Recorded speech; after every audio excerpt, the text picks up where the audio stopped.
Můžu se vás všech, milé děti, milí mladí přátelé, milí všichni bratři a sestry v této místnosti, můžu se vás na něco zeptat? Už se vám někdy ztratilo něco strašně moc cenného?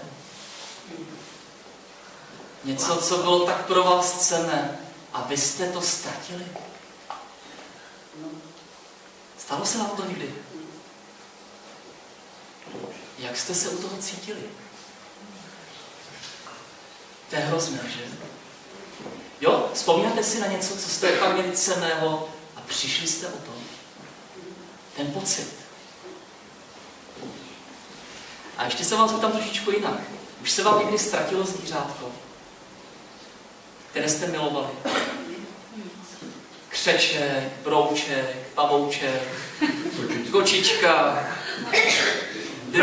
dinosaur, ne to ne,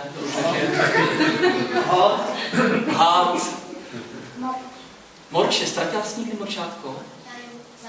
Za gauč. A co jsi dělala, když jsi ztratila? Co jsi dělala? Musela si ho hledat. Našla si ho? Jo. Zatoulala se morče. Jak se jmenoval morče? Nevíš, ale zatoulala se. Takže, když máte nějakou cennou věc a přijdete o to, je to hrozné, ale zvířátko, to je ještě horší, to je ta živá bytost. Vy najednou prostě nevíte co. Někde za gaučem, nebo jako ta ovečka v tom podobenství se prostě zatoulala, někde v horách. A četli jsme v tom podobenství, že vlastně ten dobrý pastýř opustí těch 99 oveček a jde tu jednu ovečku, tu morče, nebo zkrátka nikoho hledat. My víme, že to je všechno řeč o Pánu Ježíši.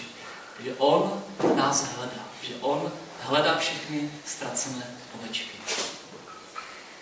Když mi bylo jako Tiborovi, kolik tě let?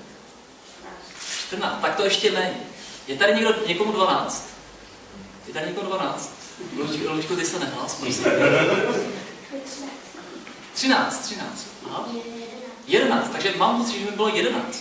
Jako Denisce, tak jsem se ztratil. Já jsem se ztratil. A víte kde? V lese, ale víte kde? Ve Vysokých Tatrách. Byli jste někdy ve Vysokých Tatrách? Vysoké Tatry to jsou největší hory v tehdejším Československu, dneska ve Slovensku. A tam jsem se ztratil. A víte, jak se to stalo? Já jsem špatně poslouchal tatínka. Tatínek řekl, za půl hodinku se setkáme u tohohle místa. Já jsem nebyl pozorný. A já jsem to přeslechl kde? A teď jsem ho začal po té půl hodince čekat někde úplně jinde. A on mě čekal na tom místě, kde jsem to nevěděl kde, a já jsem na jiném místě. Teď jsem začal panikařit. A vstoupil jsem do toho lesa a hledal jsem tu cestu, jak se k němu dostat. Začalo se stmívat. A ve Vysokých horách bylo zima. Tam můžete lehce umrznout. Takže víte, jak jsem vypadal, když jsem tam bloudil v tom lese v těch Vysokých Tatrách a stmíval se? Uplakanej a omrzlej. Co se mnou bude? A normálně jsem začal v těch 11 letech takhle brečet. Vzpomněl jsem si, najednou v té chvíli, jsem si vzpomněl, úplně mi zazářila myšlenka, z ničeho nic, co mi kdysi tatínek řekl. Když se ztratíš, tak musíš dělat 3 věci. Poslouchejte dobře, 3 věci. Když tam bude řeka, tak jdi po proudu řeky. A ta tě dovede tam, kde bydlí lidé. Řeka. Hledat řeku. Potok. Nebo řeku. Druhá věc. Když potkáš jakéhokoliv člověka, nestyď se, řekni mu, co se ti stalo. A on tě dovede za další mátku. poslední věc, když není ani řeka, ani lidé, tak volat o pomoc. A nestyď se, nestyď se, nestyď se. Začni volat o pomoc. Musíš taky něco dělat, hledat, ale volej o pomoc. Nestyď se. Budete si to pamatovat? Tak děti, zkouška, první věc, Tibore? No? Ano. Druhá věc, Densko? Ano. A třetí věc? Ano. A třetí věc? Volat o pomoc a nestydět se. Nestydět se. A vy dospělí, budete si ty 3 věci pamatovat? Opravdu. Co máte říkat svým vnukům a vnučkám a dětem? Že úplně mě zazařila tahle myšlenka. Teďka stala se zvláštní věc. Anděle. Poprvé jsem se setkal s anděli. Z ničeho nic se objevily 2 mladé dámy, tak asi kolem 20 let. Oni přišli za mnou. Ty 2 anděle přišli za mnou. A říkají mi, proč pláčeš? A já jsem říkal, já jsem se ztratil. A oni mě pohladili, uklidnili a říkali, to vůbec nevadí. My tě k tatínkovi dovedeme. Oni za mnou přišli a tohle z toho neřekli. Nevymýšlím si v 11 letech. Takže víte, jak to dopadlo dál? Ty 2 slečny mě dále vedly tím černým lesem. Já do dneska nechápu, jak se tam mohli dostat. To je úplně nenormální, jak mohli takhle přistmívalo, jak se tam mohli ty 2 ženy dostat. A v dálce jsem viděl, jak už mi jde naproti taťka. Celý úplně červený, oči takhle velké, jako oči velké, jak jestli jste viděli Pána prstenů, tak ten malý takový jako velké oči. Jo? A když jsme se setkali, mě obejmul a potom mi říká, já měl takový sen, já už jsem to viděl, že budu dělat poplav pro všechny záchranáře a že budeme celou noc tebe hledat. Takže, co jsem chtěl říct, bylo, že ty 2 anděle mě odevzdali tomu taťkovi. A víte, co bylo zvláštní? Zase si nevymýšlím, fakt si nevymýšlím. Taťka mi chtěl poděkovat, a oni najednou nebyli. On mi chtěl poděkovat, najednou jako nebyli. Takže byli to anděle, nebo rychle zašli za roh někde. Co to bylo? A já bych chtěl, abyste si pamatovali, milí mladí lidé a milí lidé všichni mladí duchem, že každý máme svého anděla. Minimálně jednoho. Každý máme někoho, kdo nám zprostředkovává Boží blízkost a Boží ochranu. Chtěl bych, abyste tomu věřili. Že máš 2 dokonce. Já věřím, že jich máme víc, ale každý máme toho nejosobnějšího anděla strážce.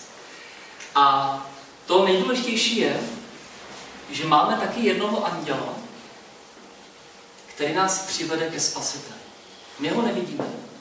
Možná, že to je Vlaďka pro Blaženku. Pro mě to byl můj spolužák na střední škole, co seděl vedle mě po mojí pravé straně, a po tvojí levé straně.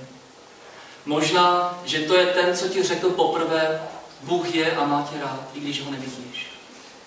Prostě každý máme nějakého anděla, ať už teda v té lidské podobě nebo v té andělské, který nás přivedl ke Spasiteli, Ježíši.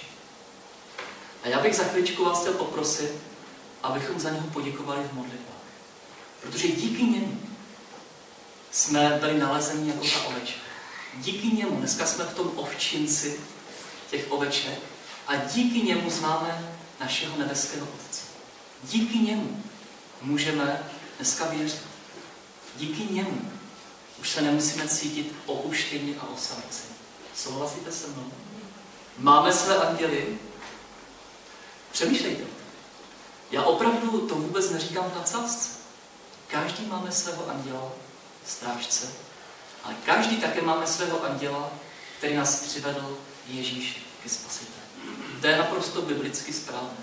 Když jste chtěli, jak vám to na Biblandě někdy přečtu, že jsou různí anděle na různé věci.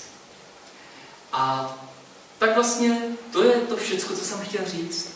Pán Bůh se postará o to, abychom byli nalezeni. Víte, jak se Pán Bůh cítí, když se mu ztratí ovečka? Úplně stejně, jako se Denisko cítila ty, když si nenašla toho močárku. Nebo když jste něco ztratili, co vám bylo moc cenné. Víte, co se mi stalo, když bylo Matějčkovi, tomu mému druhorozenému synovi, asi tolik, jako... Prosím tě, kolik tě let? No, ty. 6? A tobě? 6. Tak mám pocit, že Matějčkovi bylo 6 let, Janko. Ještě menší možná. Je to někdo menší než 6 let? Luďku, nehlas se. Prosím. 5. Byl 5? Jak se jmenuješ, prosím tě? Ještě jednou, ano, hlas, to všichni slyší. Tomášek. Tomášek, nateskáme Tomáškovi. To je další statečný chlapec besídky, jak je Tomáš. Když bylo Tomáškovi, když bylo Matějovi jako Tomášku, tak já jsem šel s Matějem na tržnici, projelo auto a najednou dítě nikdy. Já jsem ho všude hledal, jsem ho nemohl najít. Já jsem asi možná 5 minut zažil tu největší hrůzu, protože vás napadne úplně všecko. Úplně všecko vás napadne, že vám někdo odveze dítě, nebo že někde spadlo, nebo že ho někdo unes. Všechno vás napadne. 5 minut hrůzy, že jsem Matěje nemohl najít. Víte, kde potom byl? Šel jsem na vlakové nádraží a on tam sledoval takhle jednoho dělníka, jak dělal to s uhlím, takže takhle úplně v pohodě. A mně spadl takový kámen ze srdce. Opravdu to byl nejhorší strach, nejhorší emoce v mém životě. Bylo těch 5 minut. Já jsem to řekl potom až za půl roku. Jo. To jsem mi asi neříkal hned, protože to byla první křesťanská vražda v Úřadech. Takže jsem to ani neříkal Jance. Myslím, že Honza se prokec potom. Ale 5 minut hrůzy. 5 minut hrůzy. A já si myslím, poslouchejte dobře, já si myslím, že takhle se cítí a možná daleko hůř Bůh nad všema, kteří se mu ztratili. Jestli chceme porozumět Božímu srdci, tak nám může ten náš pocit, ta naše zkušenost trošičku pomoci. Tak se cítí Bůh nad každým, kdo se mu ztratil. A proto, když se někdo z nás někdy ztratí, tak někdo z nás by ho měl navštívit, povzbudit, víc. Protože jsme pro ně tím andělem, který ho může povzbudit a vrátit. Takže našli mě anděle, Matěj se našel, všichni jsme nalezeni. Teďka vás chci poprosit, abychom za to poděkovali. Jste pro? V krátkých modlitbách. Krátce. Pán Bůh má rád upřímné modlitby. Pán Bůh má rád, když jsme otevření a upřímní. A souhlasíte s tím, že nebudeme říkat amen? Já řeknu až nakonec amen, aby to bylo takové, že to je otevřené, že se modlíme jako celá rodina. Dneska to takhle můžeme dělat. Tak úplně krátce jedna věta. Jo?